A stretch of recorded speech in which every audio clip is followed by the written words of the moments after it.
Hey, it's me, Bads Veron. It's another day, another ka-vlog. For today's ganap mga kabads, isi-share ko sa inyo mga kaganapan ng Day 2 of MAFE Festival at ng awarding. Finally, nagkaroon na rin ako ng lakas ng loob na gamitin itong e-bike ko pagpasok sa school. Kung hindi pa nga ako tatakutin ng pamilya ko, hindi ko gagamitin ito. Paano ba naman kasi simula nung binili ko to, hindi ko pa talaga to na-charge. By the way, thank you pala sa mga nag-video sa akin. Sa Day 2 of MAFE Festival nga pala, ang unang ganap ng mga bata ay Zumba. May kanya-kanyang representative ang bawat team at syempre kailangan nilang galingan. Habang tumatagal nga ay pinipili na kung sino yung mga best dancers talaga.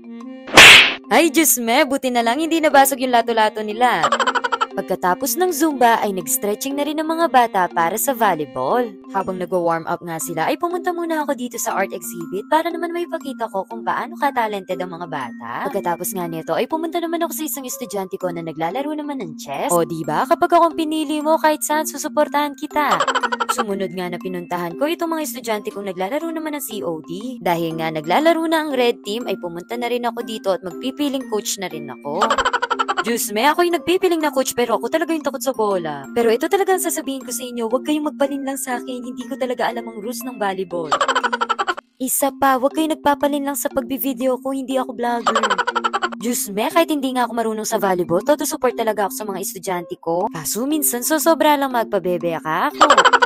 Pero ganun pa man, kailangan talaga ng mahabang pasensya at maramdaman nila na sinusuportahan talaga sila. At buti na lang talaga ang lakas ng fighting spirit ng mga batang to. Dahil sa totoo lang, marami talagang magagaling sa ibang team. Kahit ako mismo, habang nanonood ay nag-e-enjoy ako sa kanila. Habang naghihintay ako ng susunod na palaro, ay nakipaglaro na muna ako dito sa isang estudyante ko at siya ngayon naging first runner-up sa badminton. At masasabi ko nga rin na magaling-galing din itong batang to. Naaalala ko nga, nung grade 6 ako ay naglaro rin ako ng badminton. Kaso yung hindi ko talaga makakalimutan na hindi ako crinashback ng crush ko.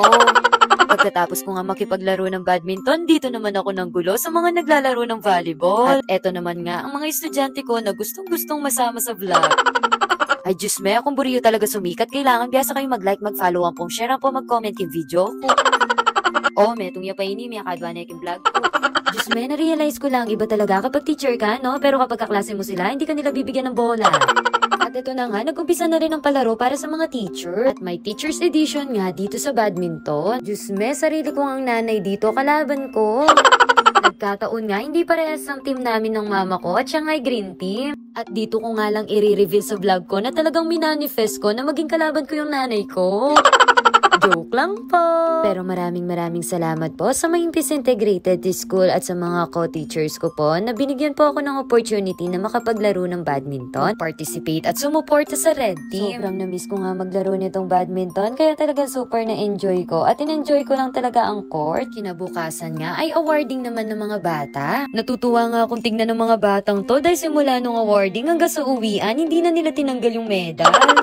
Pagkatapos nga kami naman ay nabigyan din ng medal at certificate dahil nga naging second placer kami sa badminton. Thank you and congratulations po sa atin, Sir Henry. At syempre, congratulations po sa nag-champion sa badminton. First runner-up din ang isang estudyante ko sa chess. Second runner-up naman ang red team sa COD. Pagkatapos naman ay dumako na sa buong team at ang third place nga ay ang green team, ang second place naman ang blue team, at ang first place naman ang red team, at ang champion po ay ang yellow team. Congratulations po sa lahat at yun lamang po. Thank you po!